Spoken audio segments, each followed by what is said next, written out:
Shalom, selamat malam Bapak Ibu yang hadir dalam Zoom meeting malam hari ini. Shalom. Dan teman-teman yang dengan setia mendengarkan dan mengikutnya lewat live streaming melalui YouTube. Selamat malam. Senang sekali saya boleh berjumpa kembali dengan Bapak Ibu saudara semua, dimanapun Bapak Ibu berada saat ini, baik di tempat di mana Bapak Ibu yang sedang bertugas atau di rumah kita masing-masing. Dan saya percaya semua itu tidak akan mengurangi berkat yang Tuhan sudah sediakan dan yang Tuhan akan curahkan dalam kehidupan kita. Amin. Haleluya. Kiranya damai sejahtera dan sukacita dari Allah Bapa, Tuhan Yesus dan Roh Kudus senantiasa beserta dengan Bapak Ibu sekarang dan sampai selama. Bapak Ibu, saya percaya malam hari ini secara khusus kita sudah menikmati bersama-sama pujian penyembahan yang dahsyat, yang luar biasa. Kalau Bapak Ibu tadi perhatikan lirik lagunya, luar biasa sekali Allah kita. Amin. Dan saya percaya Tuhan hadir di tengah-tengah kita malam hari ini. Dan Tuhan bertata di atas setiap pujian anak-anaknya. Amin. Dan saya percaya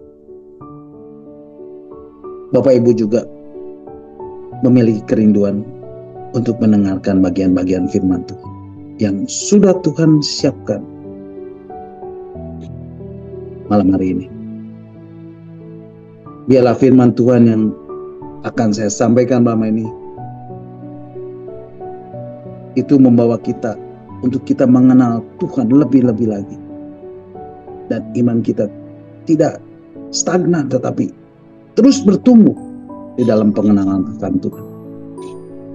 Nah Bapak Ibu, malam hari ini kita akan kembali merenungkan bagian-bagian firman Tuhan tentang arti kehadiran Tuhan bagian yang ke-154. Dan Bapak Ibu bisa mendengarkan kembali renungan-renungan yang sudah saya sampaikan, yang sudah Pak Hen share lewat link YouTube, lewat WhatsApp Discipleship wilayah Barat dan Timur. Nah Bapak Ibu, malam hari ini kita akan kembali membahas dan merenungkan bagian-bagian firman Tuhan tentang arti kehadiran Tuhan bagian yang ke-154. Dan malam hari ini saya masih beri tema hidupku adalah penyembahan, dan ini adalah bagian yang ke-20. Bapak Ibu siap terima firman Tuhan malam hari ini? Berapa banyak yang rindu untuk mengalami Tuhan malam hari ini? Boleh lambaikan tangan dan katakan amin. Haleluya. Amin. Amin. Nah Bapak Ibu, malam hari ini kita akan belajar tentang Roh Kudus lebih dalam lagi. Dan ini penting untuk Bapak Ibu ketahui. Ini penting untuk Bapak Ibu mengerti. Dan ini penting untuk Bapak Ibu pahami. Bapak Ibu perhatikan, Roh Kudus ini adalah pribadi yang berkuasa. Dan kalau Bapak Ibu baca di dalam perjanjian lama, Roh Kudus itu terlibat di dalam penciptaan alam semesta. Roh Kudus itulah yang memberi kehidupan. Segumpal tanah bisa menjadi makhluk hidup yang namanya manusia. Dan Roh Kudus terlibat di dalamnya. Bapak Ibu, Roh Kudus ini juga yang membuat Maria yang masih perawan menjadi hamil dan mengandung. Roh Kudus bisa memampukan Yesus menyembuhkan orang sakit, mengusir setan, membangkitkan orang mati, meredakan badai. Bahkan pada waktu Yesus mati, Roh Kuduslah yang membangkitkan Yesus dari kematian. Jadi pribadi Roh Kudus ini adalah pribadi yang luar biasa. Dan kita adalah bait Roh Kudus. Dan Roh Kudus itu diutus Tuhan untuk diam di dalam kita selama-lamanya. Diam di dalam kita, menyertai kita selama-lamanya. Dan menjadi pribadi yang dinamis dan penuh kuasa. Amin. Mari Bapak Ibu kita akan membacanya di dalam Injil Yohanes pasal 14 ayat 16 dan 17. Injil Yohanes pasal 14 ayat 16 dan 17. Firman Tuhan mengatakan, Aku akan minta kepada Bapa dan Ia akan memberikan kepadamu seorang penolong yang lain, supaya Ia menyertai kamu selama-lamanya, yaitu Roh kebenaran. Dunia tidak dapat menerima Dia, sebab dunia tidak melihat Dia dan tidak mengenal Dia. Tetapi kamu mengenal Dia, sebab Ia menyertai kamu dan akan diam di dalam kamu. Jadi Bapak Ibu, firman Tuhan mengatakan dengan jelas, Roh Kudus, Roh Allah, Roh kebenaran itu akan diam di dalam kamu, supaya Ia menyertai kamu selama-lamanya. Amin Bapak Ibu. Nah Bapak Ibu, ketika Roh Kudus diam di dalam kita dan menyertai kita, Roh Kudus bekerja di dalam kita. Dan kalau Roh Kudus bekerja, Dia bekerja keluar dan Dia bekerja ke dalam. Bekerja keluar menghasilkan karunia untuk melayani. Tetapi pertama, tentu Dia harus bekerja ke dalam membentuk karakter kita dan menjadi semakin hari semakin serupa dengan gambaran anaknya, yaitu serupa seperti Kristus. Nah Bapak Ibu, ketika Roh Kudus bekerja keluar, maka Dia akan menghasilkan karunia untuk melayani. Dan Roh Kudus akan menjadi pribadi yang dinamis dan penuh kuasa. Amin. Nah pertanyaannya, bagaimana caranya untuk mengaktifkan kuasa Roh Kudus dan urapan Roh Kudus yang ada di dalam kita? Dan ini merupakan hal yang sangat penting buat hidup kita. Amin. Bapak Ibu perhatikan, ketika Tuhan Yesus masih berada di bumi ini, ketika Tuhan Yesus masih ada di dunia, Tuhan Yesus juga dipenuhi dengan kuasa Roh Kudus dan urapan Roh Kudus. Ketika Tuhan Yesus masih berada di dalam kandungan Maria, Dia dipenuhi oleh Roh Kudus. Betul? Tuhan Yesus lahir oleh Roh Kudus. Kemudian ketika Tuhan Yesus dibaptis, di dalam Injil Matius pasal 3 ayat 16 dikatakan, mari Bapak Ibu kita akan baca Matius pasal 3 ayat 16. Firman Tuhan mengatakan, sesudah dibaptis, Yesus segera keluar dari air. Dan pada waktu itu juga Roh Kudus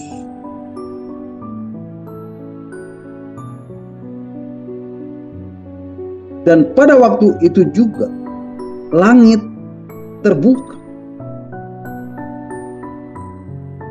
Dan Ia melihat Roh Allah seperti burung merpati turun ke atasnya. Bapak Ibu, Tuhan Yesus dipenuhi oleh Roh Kudus, dipenuhi oleh kuasa Roh Kudus dan urapan Roh Kudus. Amin. Ketika di dalam pelayanan, Tuhan Yesus selalu dipenuhi dengan kuasa dan urapan Roh Kudus. Dan semua ini ditandai dengan tanda-tanda ajaib dan mujizat-mujizat yang heran. Dan hal ini ditulis dengan jelas oleh Rasul Petrus dalam surat Kisah Rasul pasal yang ke-10 ayat yang ke-38. Mari Bapak Ibu kita akan baca. Ini tentang Yesus Bapak Ibu. Dan saya rindu Bapak Ibu boleh belajar dari Yesus. Apa yang Yesus kerjakan, apa yang Yesus lakukan, biarlah itu juga boleh terjadi di dalam hidup kita. Bapak Ibu mau meneladani apa yang pernah Yesus lakukan selama ada di bumi ini? Amin. Surat Kisah Rasul pasal 10 ayat 38 mengatakan, yaitu tentang Yesus dari Nazaret. Bagaimana Allah mengurapi Dia dengan Roh Kudus dan kuat kuasa. Dia yang berjalan berkeliling sambil berbuat baik dan menyembuhkan semua orang yang dikuasai iblis, sebab Allah menyertai dia. Bapak Ibu, firman Tuhan mengatakan yaitu tentang Yesus dari Nazaret.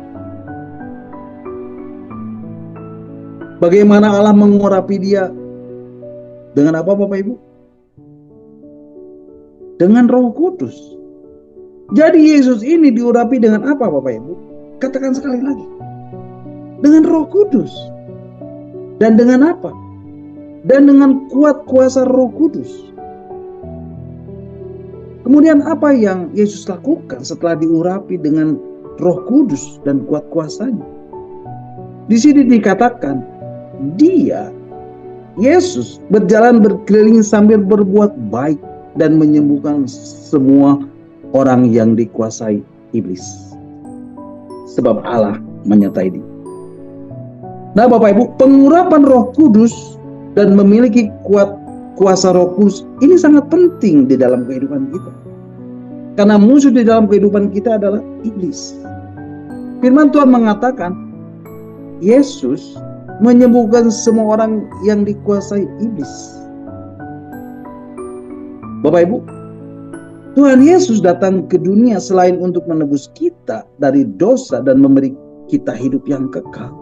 Tuhan Yesus juga datang ke dunia untuk menghancurkan kuasa dan kerajaan iblis. Amin. Untuk menggenapi janji yang terdapat di dalam kitab Kejadian pasal 3 ayat 15. Mari Bapak Ibu kita akan baca.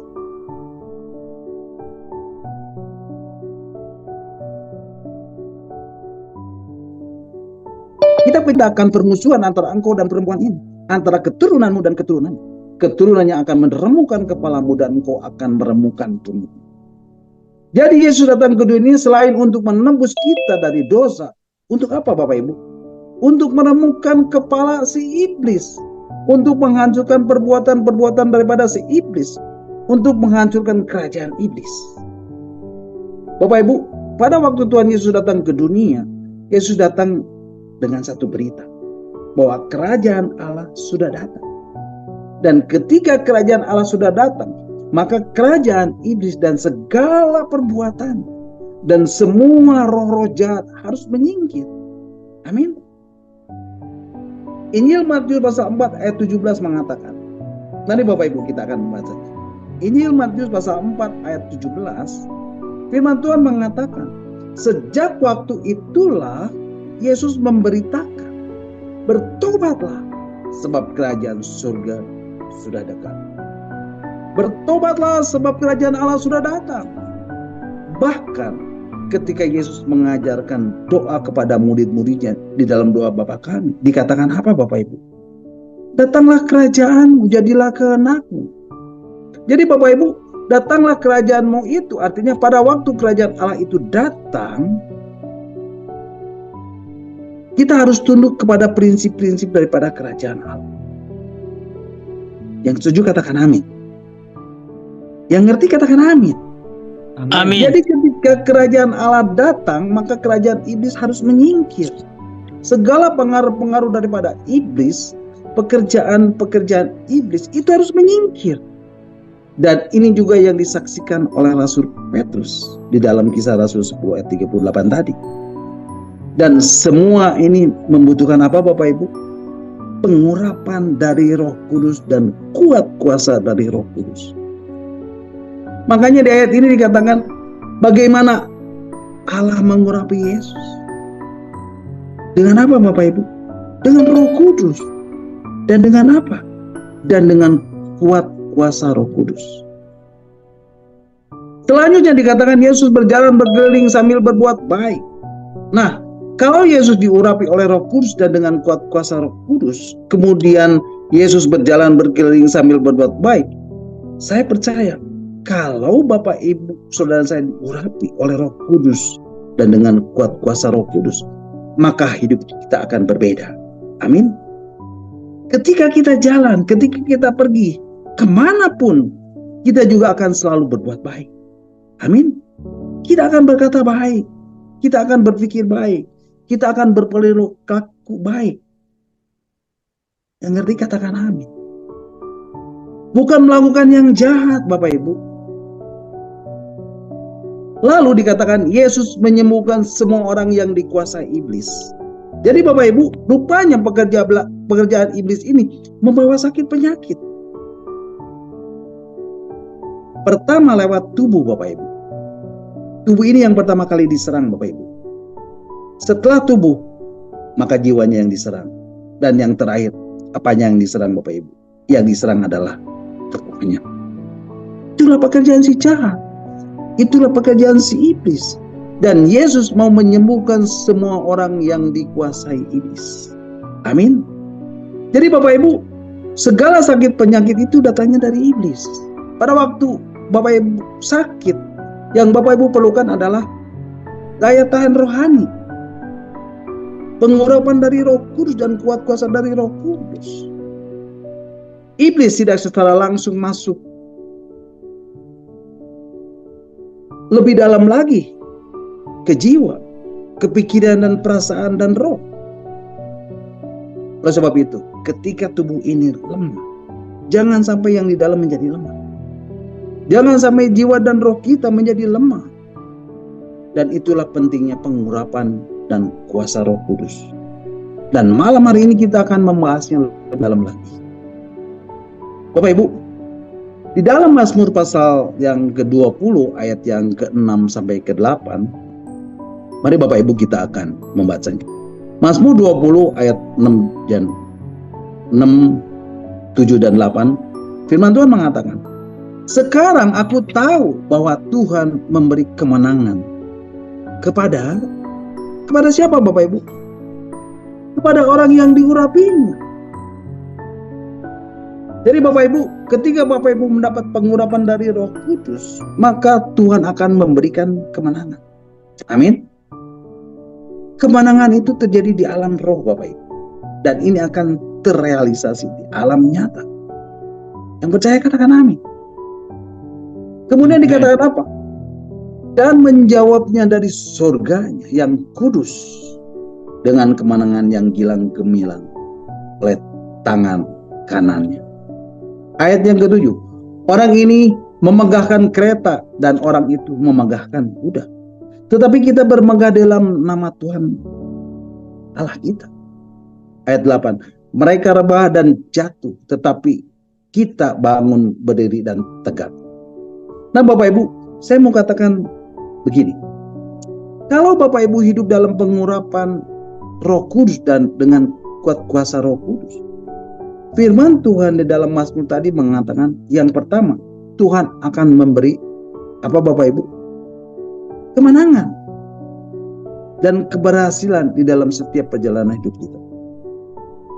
Yang setuju katakan amin. Contohnya apa Pak?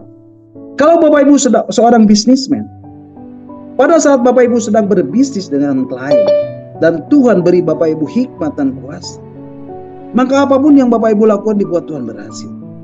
Itulah pengurapan dari Tuhan atas Bapak Ibu. Kalau saudara seorang pelajar, seorang mahasiswa, seorang karyawan, dan Tuhan beri saudara kemampuan untuk melakukannya dan mengerjakannya, dan saudara bisa tampil lebih baik, itulah pengurapan dari Tuhan atas saudara. Kalau Bapak Ibu melayani, ketika Bapak Ibu menyembah, membawa pujian, menyampaikan firman Tuhan, dan Bapak Ibu bisa membawa kehadirat Tuhan, itulah pengurapan. Jadi Bapak Ibu, kalau Bapak Ibu seorang pelayan Tuhan, seorang worship leader, sebagai penyampai firman Tuhan, ketika Bapak Ibu melayani, ketika Bapak Ibu menyembah, membawa pujian penyembahan kepada Tuhan, menyampaikan firman Tuhan, dan itu bisa membawa orang-orang masuk ke dalam hadirat Tuhan, itulah pengurapan Tuhan atas Bapak Ibu. Yang ngerti katakan amin. Nah, yang kedua dikatakan Tuhan menjawab doa Bapak Ibu dengan kemenangan yang gilang gemilang oleh tangan kanannya. Tangan kanannya di sini berbicara tentang apa Bapak Ibu? Berbicara tentang kuasa Tuhan. Berbicara tentang perbuatan Tuhan di dalam kehidupan Bapak Ibu. Amin. Yang ketiga yang saya catat di sini ayat yang ke-7. Orang ini memegahkan kereta dan orang itu memegahkan kuda. Ini adalah orang-orang dunia yang mengandalkan kekuatannya sendiri. Tetapi Bapak Ibu yang menerima pengurapan Roh Kudus dikatakan kita berbangga di dalam nama Tuhan. Amin Bapak Ibu. Yang keempat dikatakan di dalam ayat 8. Mereka rebah dan jatuh, tetapi kita bangun berdiri dan tetap tegak. Kalau Bapak Ibu diurapi oleh Roh Kudus dan Bapak Ibu punya kuat kuasa, artinya apa? Artinya kita bisa bangun dan berdiri tegak. Sebab apa Bapak Ibu? Sebab urapan dan kuat kuasa Roh Kudus yang akan memberi kita daya tahan. Bapak Ibu, Amsal 24 ayat 16, firman Tuhan mengatakan, mari Bapak Ibu kita akan baca. Amsal 24 ayat 16 mengatakan, sebab 7 kali orang benar jatuh, namun ia bangun kembali. Tetapi orang fasik akan roboh dalam bencana. Artinya apa Bapak Ibu? Artinya meskipun di dalam kehidupan ini, kita seringkali mengalami kegagalan, mengalami jatuh bangun. Tapi kejatuhan ini membawa kita satu pelajaran. Kita belajar, kita bangkit, dan terus untuk bertumbuh. Saya percaya Bapak Ibu, disinilah pentingnya kita untuk meyakinkan diri kita dan berkata kepada diri kita seperti apa yang saya katakan kepada Roh Kudus di dalam pujian penyembahan saya. Aku mengasihimu Roh Kudus, aku mencintaimu Roh Kudus, dan aku perlu Engkau Roh Kudus dalam hidup. Aku butuh Engkau Roh Kudus. Penuhi aku dengan Roh-Mu yang kudus. Penuhi aku dengan Roh-Mu yang kudus. Jamah aku Tuhan. Penuhi aku dengan kuasa Allah di tempat yang mulia. Nah Bapak Ibu, saya hari ini untuk menaikkan satu pujian sebelum kita melanjutkan firman Tuhan malam hari ini, dan kita akan angkat satu pujian Roh Kudus Kau hadir di sini.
tinggi.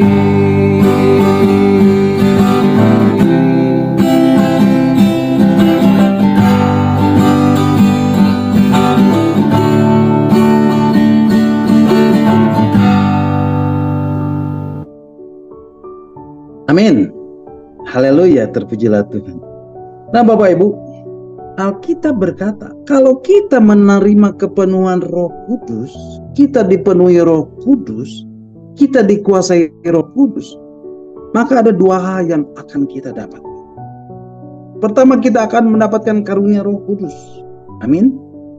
Yang kedua adalah kita mendapatkan apa, Bapak Ibu? Buah-buah Roh Kudus. Nah, karunia Roh Kudus ini untuk apa, Bapak Ibu?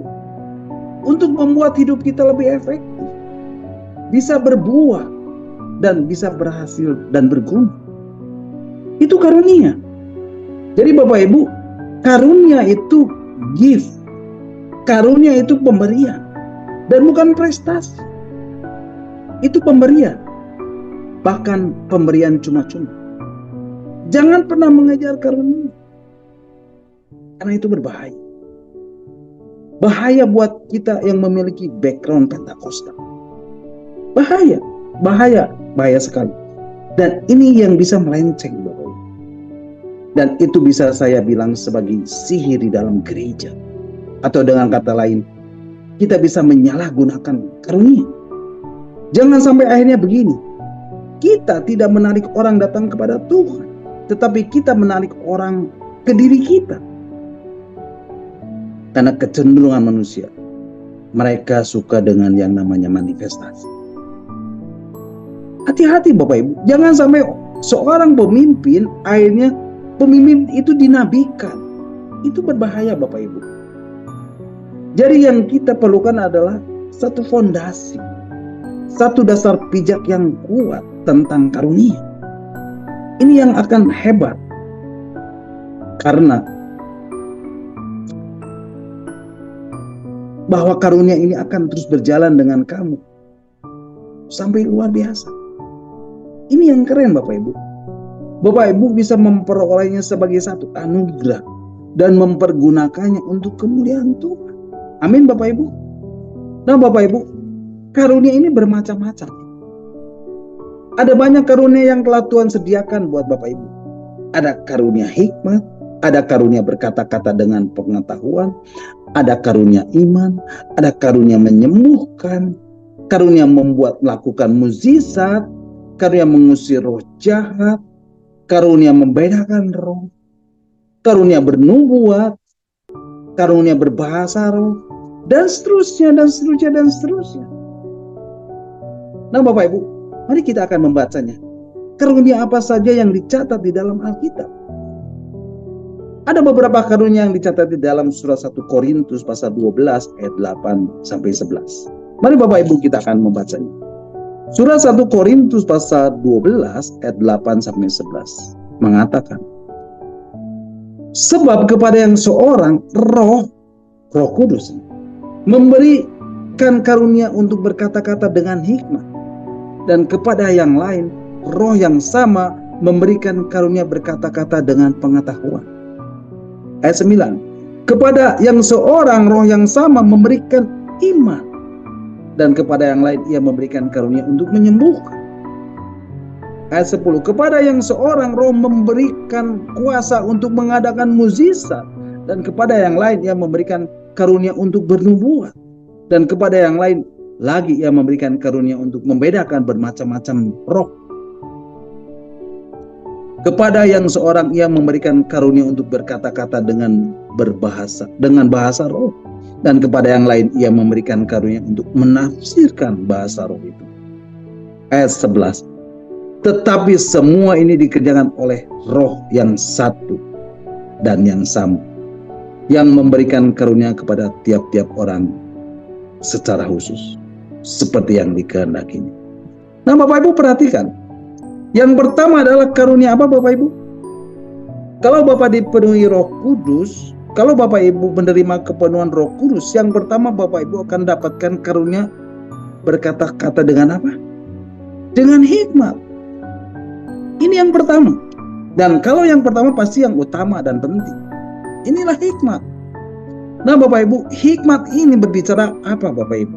Hikmat ini artinya Bapak Ibu tahu apa yang harus Bapak Ibu katakan dan berbuat pada situasi tertentu. Dan Bapak Ibu langsung dapat solusinya.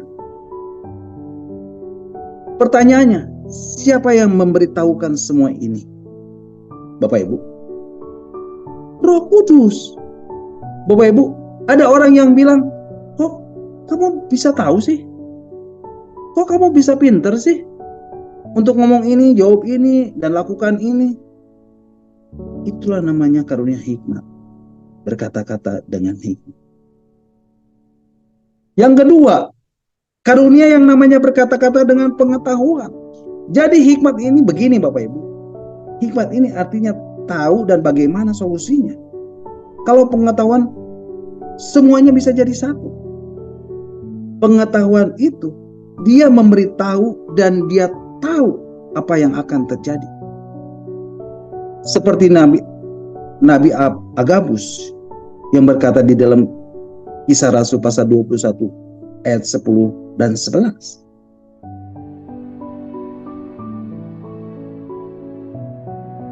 Apa yang akan terjadi pada Paulus di Yerusalem? Itu karunia berkata-kata dengan pengetahuan.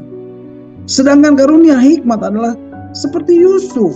Dia bilang, mimpinya begini, Firaun. Ini. Lalu solusinya harus begini. Kaget Firaun. Gak ada orang yang begitu berhikmat. Gak ada orang yang bijaksana. Kok kata-katanya gak pernah kepikiran. Tapi dia kok bisa ngomong. Itu namanya karunia hikmat. Oh kalau begitu kamu saja yang menjadi Perdana Menteri. Untuk mengantisipasi masa kelimpahan dan masa kelaparan. Itu karunia hikmat. Yang ngerti katakan amin. Jadi orang yang punya karunia Roh Kudus, karunia hikmat, berkata-kata dengan pengetahuan, tidak akan pernah gelisah, tidak akan pernah khawatir hidup. Yang ngerti katakan amin. Karena Roh Kudus akan beritahu apa yang akan terjadi di kemudian hari. Nah Bapak Ibu, semuanya itu adalah hasil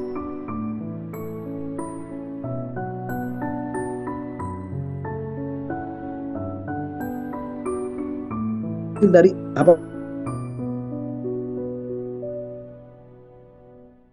Bapak Ibu hasilkan apa Bapak Ibu? Ketika yang menjadi isi hatinya kepada kita. Amin. Lalu berikutnya adalah kalau Bapak Ibu penuh dengan Roh Kudus, Bapak Ibu akan mendapat karunia yang namanya apa? Karunia iman. Karunia iman. Karunia menyembuhkan. Karunia untuk mengadakan mukjizat. Karunia bernubuat. Karunia membedakan roh. Kira-kira ini ketemu orang ini kelihatannya baik ya. Tapi ada sesuatu. Saudara bisa nangkep. Orang ini kasar sih, tapi Tuhan mau pakai orang ini untuk berkati kita. Itu karunia roh.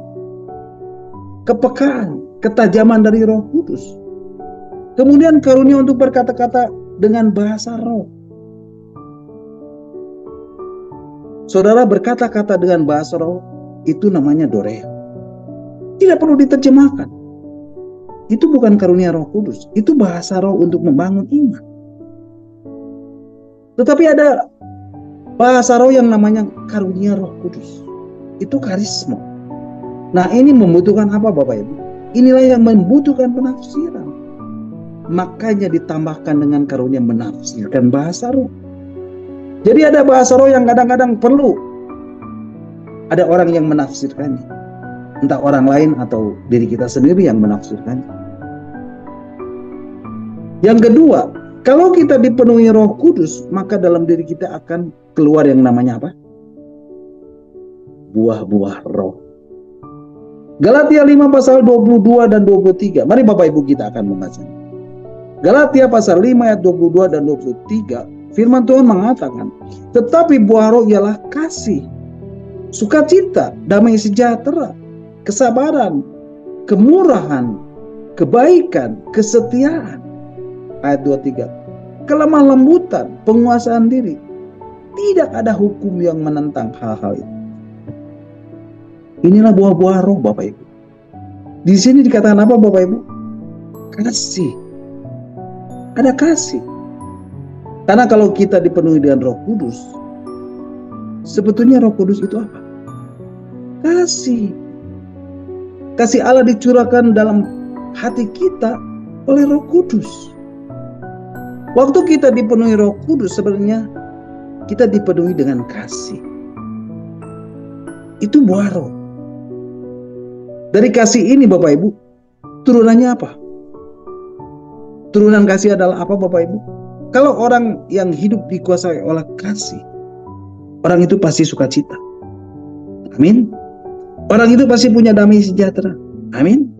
Orang ini punya kesabaran. Orang ini punya kemurah hatian.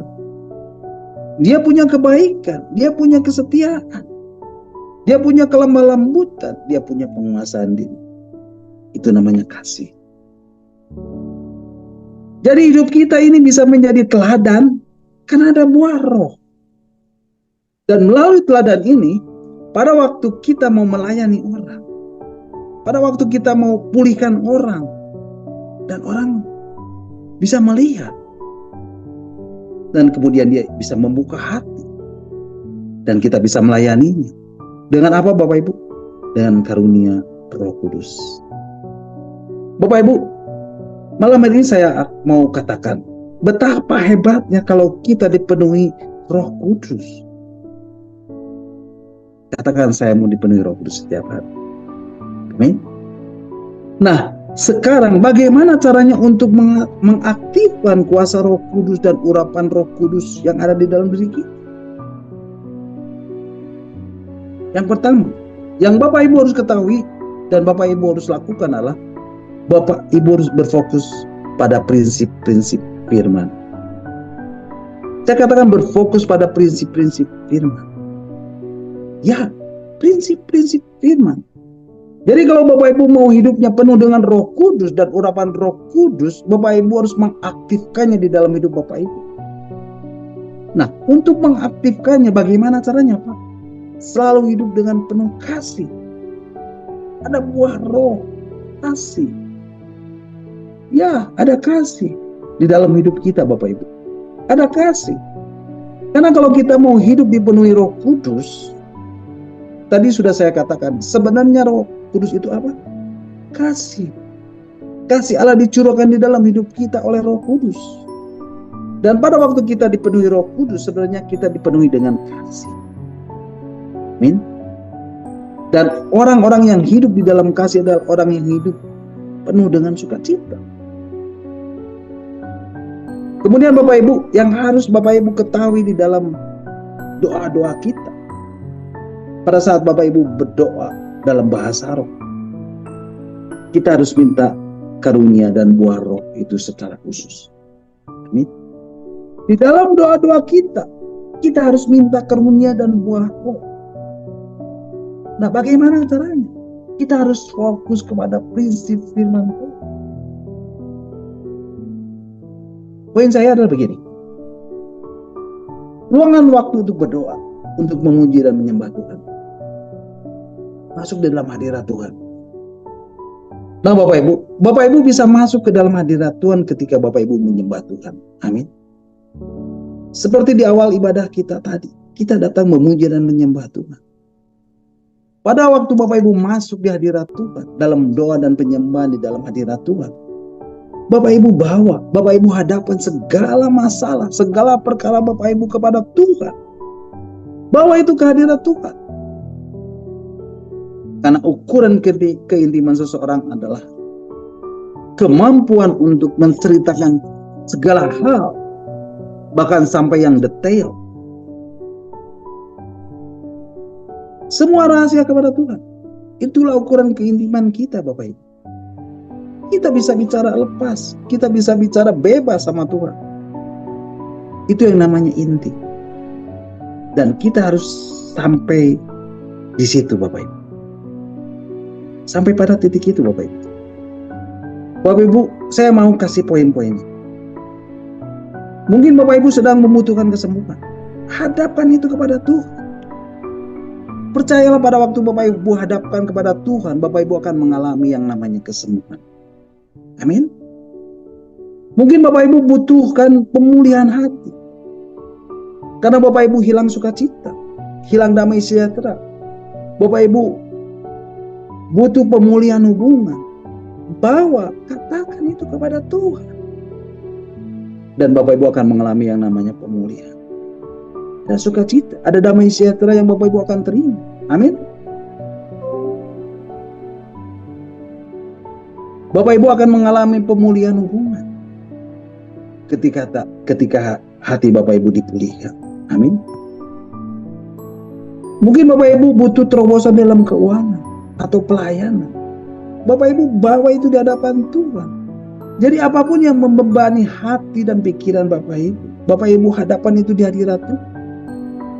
Pada saat Bapak Ibu hadapkan itu di hadapan Tuhan di dalam doa, di dalam hadirat. Kemudian Bapak Ibu buka Alkitab, baca Alkitab, dan Bapak Ibu akan dibukakan akan prinsip-prinsip firman Tuhan. Dan kuasa Roh Kudus akan mulai bekerja. Karena Roh Kudus itu bekerja seturut daripada firman yang kita ketahui, yang kita pelajari, yang kita dapatkan. Roh Kudus tidak akan pernah mengingatkan firman Tuhan yang tidak pernah kita baca, yang tidak pernah kita dengar, yang tidak pernah kita ketahui. Dan Roh Kudus bekerja seturut dengan firman. Kalau seseorang tidak punya firman, maka Roh Kudus tidak bisa bekerja atas orang itu. Mungkin Anda seorang yang penuh dengan firman, oleh anugerah Tuhan disuruh melayani Bapak Ibu, maka Bapak Ibu akan mendapatkan yang namanya mukjizat. Tapi untuk kelangsungan hidup Bapak Ibu, dan Bapak Ibu mau hidup berkemenangan, Bapak Ibu mau hidup di dalam mukjizat, Bapak Ibu mau hidup di dalam berkat dan kelimpahan setiap saat, supaya Roh Kudus bekerja, Bapak Ibu harus punya firman. Bapak Ibu harus berfokus pada prinsip-prinsip firman. Yang ngerti katakan amin. Nah, ini pentingnya Bapak Ibu mengetahui prinsip firman Tuhan. Bapak Ibu akan tahu dan Bapak Ibu akan temukan apa yang pernah Yesus lakukan. Misal soal kesembuhan. Dan Bapak Ibu bisa bergumul dengan kesembuhan. Bapak Ibu bisa berdoa, Bapak Ibu bisa masuk ke dalam hadirat Tuhan. Bapak Ibu pernah dengar khotbah, oleh bulu-bulu Yesus aku telah disembuhkan. Bapak Ibu pernah dengar khotbah tentang kesembuhan. Bapak Ibu pernah dengar khotbah tentang perempuan yang mengalami pendarahan dan ketika menjamah ujung jubahnya kemudian mengalami kesembuhan. Bapak Ibu pernah dengar Yesus menyembuhkan orang buta, Yesus yang menyembuhkan orang kusta. Bagaimana prinsip-prinsip kesembuhan itu? Bapak Ibu tahu? Saya mau kasih tahu Bapak Ibu. Begini Bapak Ibu. Banyak orang Kristen percaya sama pribadi Yesus. Dan setiap orang percaya pada Yesus, dia akan menerima apa Bapak Ibu? Keselamatan dan hidup kekal. Amin. Tetapi orang yang percaya kepada prinsip-prinsip firman, orang yang percaya kepada firman dan menjalankan prinsip-prinsip firman, dia akan diberkati dan berhasil selama hidup di dunia ini. Katakan amin. Percaya kepada Yesus dan percaya kepada prinsip-prinsip firman yang kita lakukan, itu dua hal yang berbeda. Bapak Ibu, di sini banyak orang Kristen percaya Yesus, yakin dia sudah dapat diselamatkan dan masuk surga. Tetapi kenapa hidupnya gagal? Kalah, miskin terus, hidup di dalam kekalahan. Karena mereka tidak mengerti firman, tidak melakukan hidup menurut prinsip-prinsip firman Tuhan. Coba Bapak Ibu perhatikan. Bapak Ibu kita perhatikan orang China dan orang Jepang. Kok negara ini sekarang maju. Kok negara ini sekarang sukses? Karena mereka melaksanakan prinsip-prinsip firman. Tetapi mereka tidak percaya Tuhan Yesus. Tapi mereka sudah melakukan firman. Salah satunya orang Jepang melakukan prinsip firman itu apa? Hormat pada orang tua. Murah hati. Rajin bekerja. Suka menolong orang. Itu kan prinsip-prinsip firman. Tidak jahat. Sopan. Segala macam. Rajin. Suka akan kebersihan. Nah, Bapak Ibu lihat. Negara yang tidak percaya Yesus. Tapi negara yang menjalankan prinsip firman. Apa yang negara itu lakukan? Kasih. Memberi banyak bantuan. Jadi berkat bagi orang lain. Sekarang kita tahu. China itu cuma punya satu partai. Komunis dan tidak percaya Tuhan. Tapi Cina sekarang jadi berkat bagi bangsa-bangsa lain. Kasih bantuan segala macam. Mereka melakukan prinsip-prinsip firman. Bapak Ibu, saya mau kasih tahu Bapak Ibu tentang hal ini. Tuhan mau bekerja sama orang yang tidak percaya. Tapi yang melakukan firman. Dan Tuhan berkati. Apalagi Bapak Ibu yang menjadi anak-anak Tuhan, anak-anaknya. Dia pasti akan memberkati Bapak Ibu. Yang percaya katakan amin. Nah Bapak Ibu, akhirnya kita harus tahu. Apabila kita butuh nasihat dan tuntunan Tuhan, kuncinya satu. Kita harus intim dengan Tuhan. Katakan amin. Bapak Ibu, mungkin Bapak Ibu membutuhkan pemulihan di dalam hal keuangan. Mungkin Bapak Ibu membutuhkan pemulihan di dalam keluarga. Untuk melihat semua keluarga diselamatkan. Bapak Ibu datang kepada Tuhan di dalam hadirat Tuhan. Tuhan, apa yang harus aku lakukan? Nyatakan firman. Nyatakan prinsip firman. Apa yang harus aku lakukan? Bapak Ibu, saya percaya kalau Tuhan memberkati, memberikan kita firman,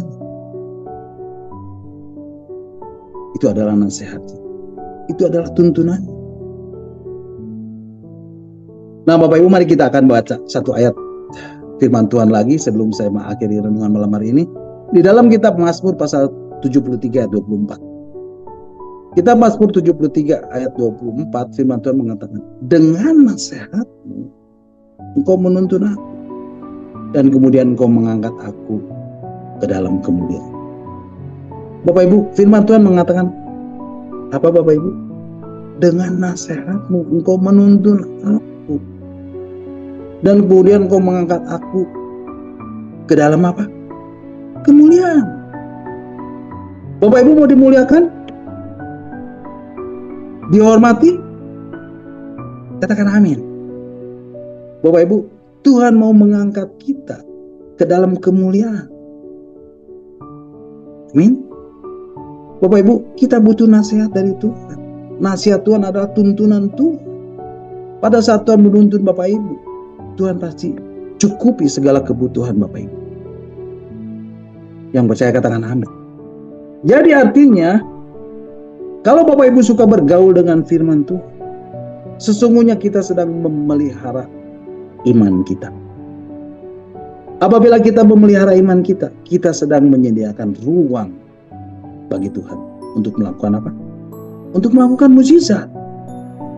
Sehingga kuasa dan urapan Roh Kudus itu bekerja. Dan pada saat Bapak Ibu menyediakan ruang bagi Tuhan, menyediakan ruangan bagi Tuhan untuk apa? Untuk firman di dalam hati kita. Maka firman dan iman yang ada di dalam hati kita akan mengaktifkan kuasa dan urapan Roh Kudus di dalam hidup kita. Bapak Ibu butuh kuasa Tuhan? Bapak Ibu mau diurapi? Bapak Ibu harus punya dan ngerti prinsip-prinsip firman dan melakukannya di dalam kehidupan kita.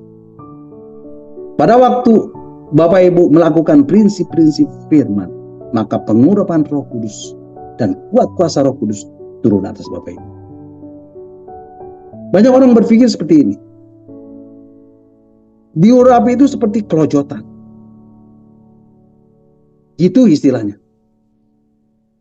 Jatuh, rebah. Itu manifestasi sebenarnya. Tapi pengurapan Tuhan atas hidup kita itu apa? Hidup Bapak Ibu menjadi lebih tenang. Itu orang yang diurapi. Karena dia tahu. Karena dia punya roh hikmat. Karena dia punya roh berkata-kata dengan pengetahuan. Dia tahu ada karunia Roh Kudus yang bekerja di dalamnya. Mengerti katakan. Jadi yang pertama, Bapak Ibu harus bergaul dengan firman dan berfokus pada prinsip-prinsip firman. Amin. God bless you all. Nah, Bapak Ibu sampai di sini dulu dengan kita malam hari ini. Dan kita akan naikkan satu pujian lagi. Roh Kudus, datanglah Roh Kudus. Satu pujian yang memberkati saya, dan biarlah pujian ini juga memberkati Bapak Ibu semuanya malam hari ini. Mari Bapak Ibu kita angkat pujian ini bersama-sama. Datang Roh Kudus, oh pelindung.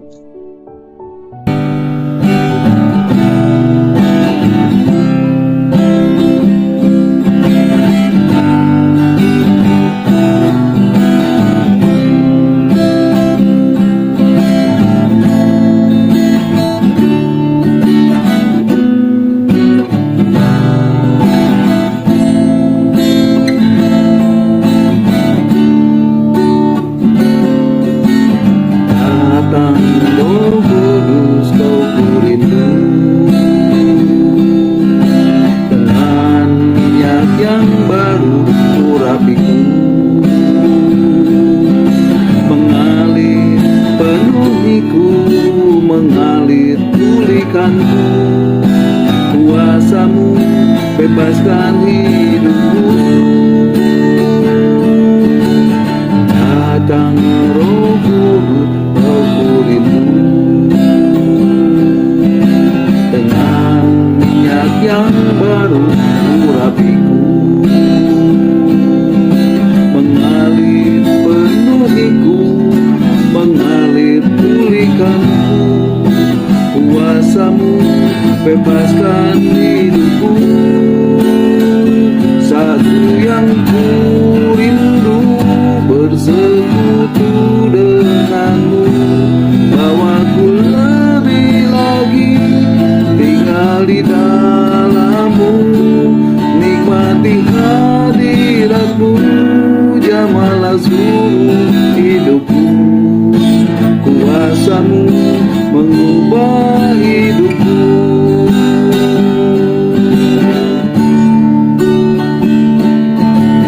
Datang Roh Kudus, Aku rindu. Dengan minyak yang baru urapiku,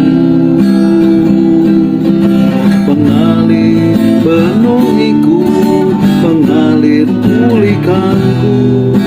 Kuasamu bebaskan hidupku. Datang Roh Kudus, Aku rindu. Dengan minyak yang baru urapiku, mengalir penuhiku, mengalir pulihkanku. Kuasamu bebaskan hidupku.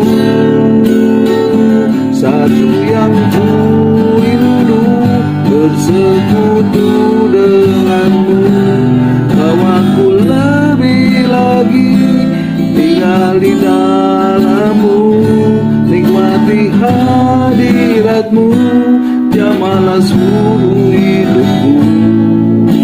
Kuasamu mengubah hidupku. Satu yang ku rindu, bersekutu dengan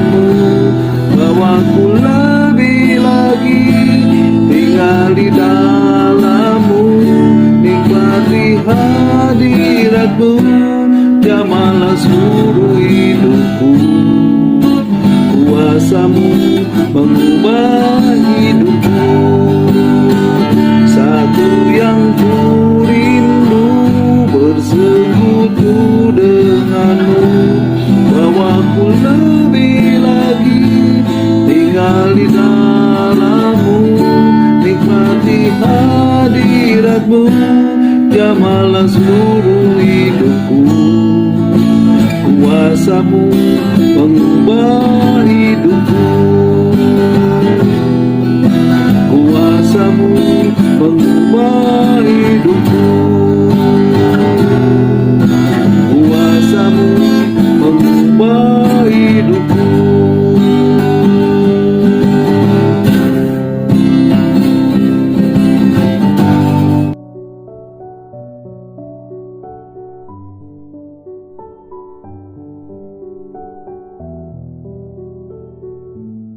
Amin.